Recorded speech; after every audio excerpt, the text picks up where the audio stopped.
দুপুর বন্ধুরা, আজকে দুপুরের মেনুতে আছে গরম ভাত, এখানে আছে আলু ভাজা, সিম ভাজা আর বেগুন ভাজা, আর এখানে স্যালাডে আছে শসা, গাজর, পালং শাকের তরকারি, এখানে ডাঁটা, সিম, আলুর পোস্ত আর ডাল।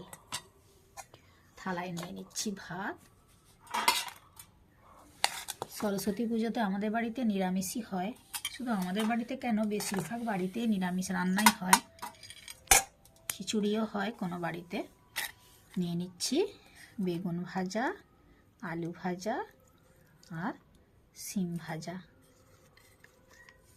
নিয়ে নিলাম স্যালাড, পালং শাকের তরকারি নিয়ে নিলাম। বাটিতে নিয়ে নেব ডাল।